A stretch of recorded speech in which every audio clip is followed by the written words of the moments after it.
Okay, this is a demo of the geometry mode. We'll start with a blank file again. So let's switch to geometry mode. In geometry mode, the toolbar with the rectangles, circle, arc, and line become relevant. The left button scrolls around as usual, but the right button starts a placement operation. And if you let go of the right button, it'll abort the placement. But if you left click, then it will start placing your geometry. Okay, so you can see it's placing objects on a grid. If you go back to normal mode so we can zoom a bit, let's zoom out. You can see that it's snapping to the grid based on the visual grid.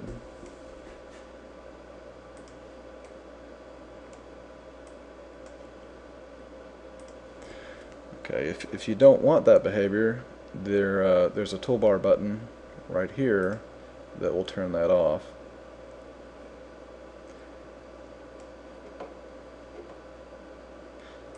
The other toggle is a snap to vertex toggle.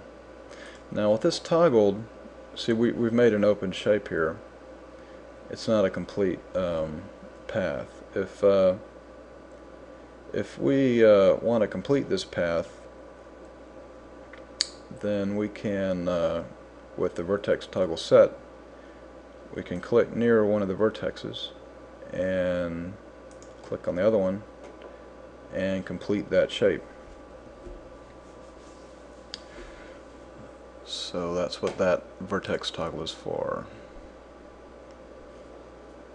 Okay, now you can see we've generated a shape and it's created a toolpath. You can click the L button to see that toolpath. Zoom in a little bit for it.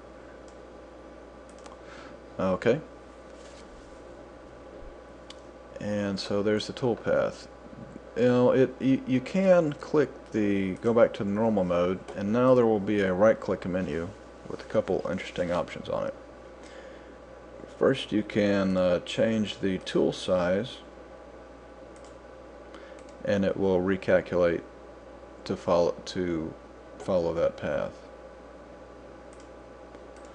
You can also change how you want it to be cut. You can have it have the toolpath follow the geometry, or you can have it cut on the inside or cut on the outside. The border interior doesn't work, it's not implemented. And no cuts is if you just want some kind of reference geometry. Alright, well, let's delete that and start a new object.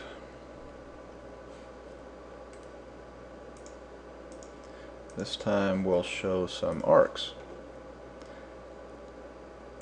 Now the arc placement, first you right click and then you draw to where your endpoint, where you want the endpoint to be, and then you define the center point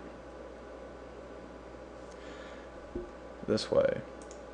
Now you can change the direction of the arc by holding the shift key down.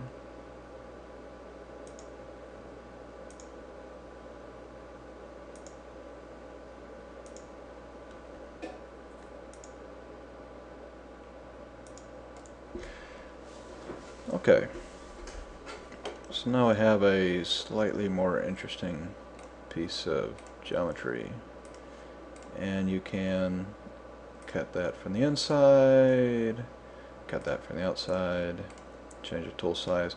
Now if you change the tool size to self-intersecting, it's possible it'll do some strange things, so be careful not to generate self-intersecting tool paths.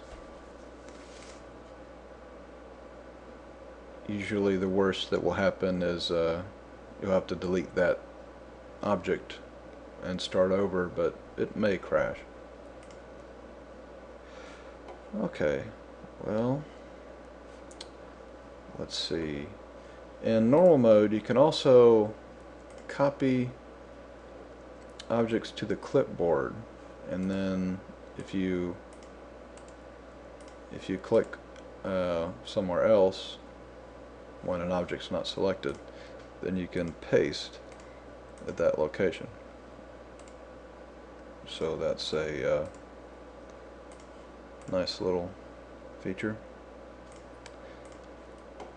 And I guess the last thing I want to mention here is, I guess because it seems to fit with the geometry mode, is the use of components.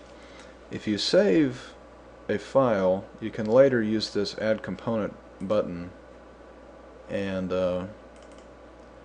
bring that up and add that to your design. It will add it on a new layer, and let's see, let's just do a switch.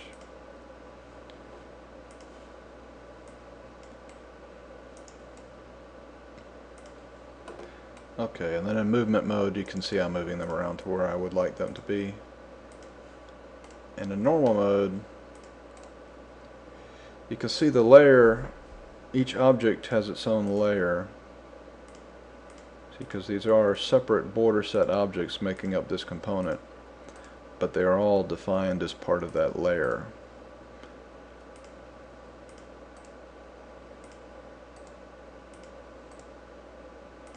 Oh, that's the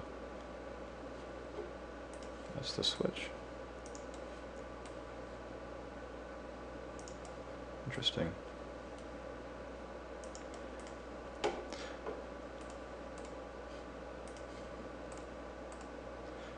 Yeah, okay. Makes more sense. Okay, so yeah, you can see each component gets placed on its own layer, and that'll help you move them as a group and manage that a little better. I'll show that on the layer demo. Okay, and I guess that's it for this demo.